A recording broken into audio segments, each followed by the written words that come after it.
Trois matchs de WNBA aujourd'hui, on va analyser tout ça dans l'expert. Bienvenue à tous les nouveaux ici Dorado. Si vous n'êtes pas encore inscrit à la chaîne YouTube, n'hésitez pas à le faire, d'activer la cloche des notifications pour ne louper aucune des prochaines vidéos et évidemment de rejoindre la liste WhatsApp, la deuxième liste que j'ai ouvert, limitée à 250 places pour suivre mes pronostics NBA et WNBA totalement gratuitement. Dans la description, vous avez le Linktree, vous sélectionnez le premier lien qui est ici, vous m'écrivez et je vous ajoute dans la nouvelle liste WhatsApp. Donc dépêchez-vous, les 250 places de la première liste ont été vite remplies.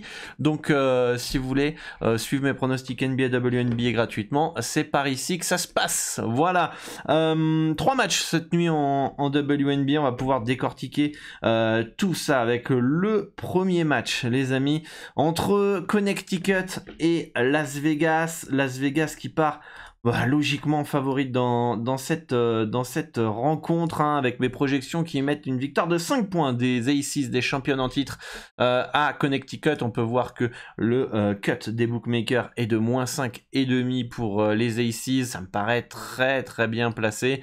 Et au niveau des over-under, pareil, ça me paraît bien placé. Ces deux équipes qui n'ont pas vraiment changé, hein, par rapport à l'année dernière, à savoir juste le départ, ce qui est important, de Jonquel Jones du côté du Sun de Connecticut. Mais grosso modo, c'est deux équipes qui se connaissent, qui n'ont pas trop changé. Et pour moi, il n'y a pas de value dans ce match-là. Les Suns de Connecticut sont pas autant moins forte que pourrait penser le marché avec le départ de Jonquel Jones. Je pense qu'elles maintiennent quand même un bon niveau et pourraient porter, poser des problèmes à Las Vegas, mais les Aces se connaissent trop bien, sont trop complètes, trop fortes, hein, tout simplement. Donc ça me paraît tout à fait logique qu'elles soient favorites. Pas de value dans ce match-là.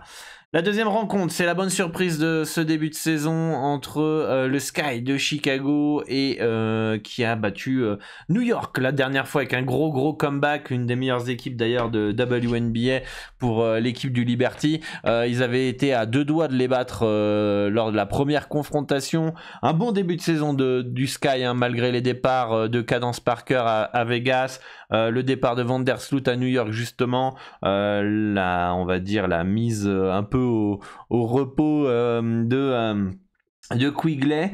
Mais cette équipe du Sky est plutôt solide, plutôt complète. Ça joue sans complexe et je pense qu'elles sont capables de passer cet handicap de -5,5 face à une des pires équipes de WNBA, Indiana, qui est peut-être pas aussi faible que l'année dernière, mais je pense que le -5,5 me semble intéressant. Je pense que mes projections déjà donnent une victoire de 9 points du Sky. Quand tu es capable de remonter 15-20 points de retard face à New York, pour gagner de 6-7 points, je pense que tu peux battre Indiana chez toi de plus de 5 points.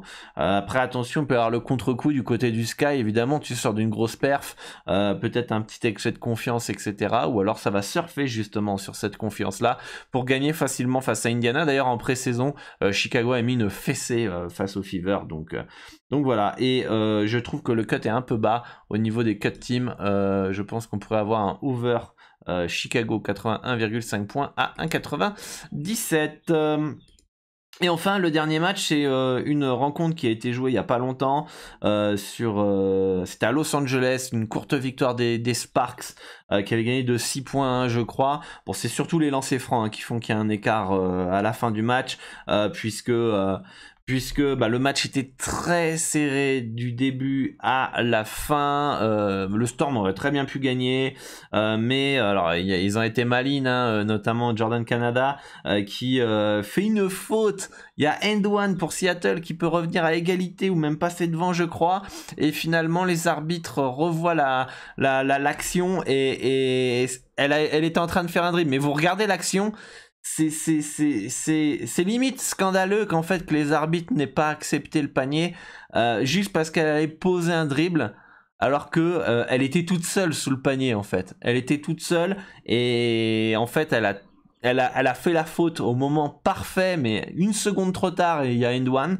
elle fait la faute au moment parfait qui fait que eh bien y a pas end one. Alors ils donnent quand même 2 lancers francs plus la balle pour Seattle. Ils mettent un seul des 2 lancers francs. Derrière, je crois que c'est la même joueuse, je sais plus si c'est elle ou pas, la rookie qui rate un panier tout cuit à la fin. Bref, ça s'est joué vraiment à rien du tout. Puis après, voilà, elle rate, il y a rebond, il y a faute, 2 lancers francs, elle met les 2, elle tente à 3 points, elle rate, il y a de faute. Voilà, et ça finit à 6 points. Mais le match était très très disputé. Là, on se déplace à Seattle.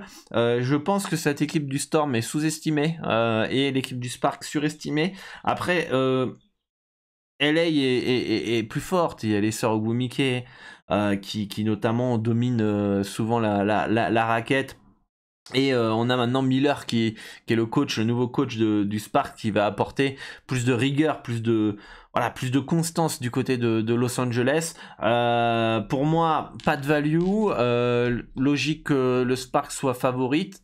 Pour moi, une projection victoire que de 1 point, notamment. Les bookmakers mettent un écart, donc on est plus proche d'avoir une value sur le Storm de Seattle, mais un plus 3 2,05, ça fait une marge de 2 points, donc même pas un panier. Enfin, s'il y a un panier, mais s'il y a 3 points, là, c'est même pas une possession en fait.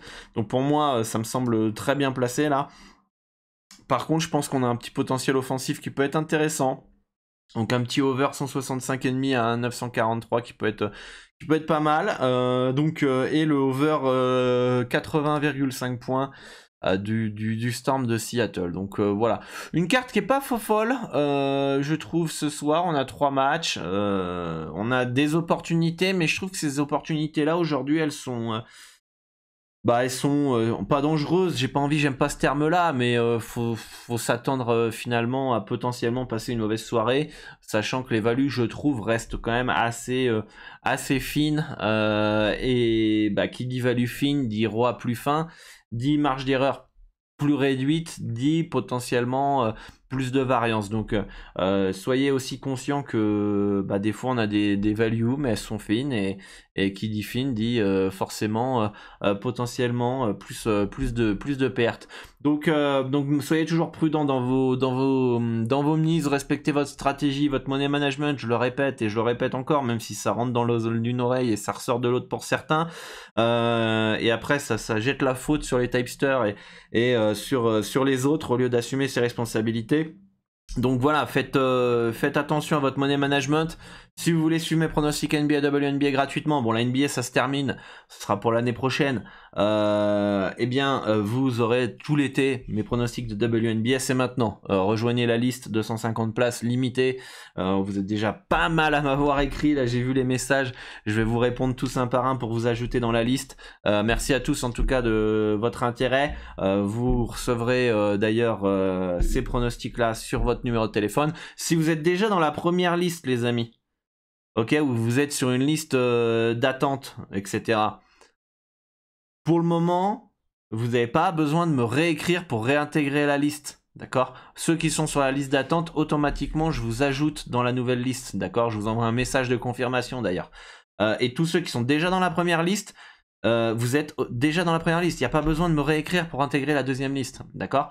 L'autre point, si vous êtes dans la première liste depuis le début et vous n'avez toujours pas reçu des messages et mes pronostics, c'est que vous n'avez pas fait ce que je vous ai dit, d'enregistrer mon numéro dans vos contacts. Si vous ne le faites pas, si vous n'ajoutez pas mon numéro dans vos contacts, vous ne recevrez pas mes messages.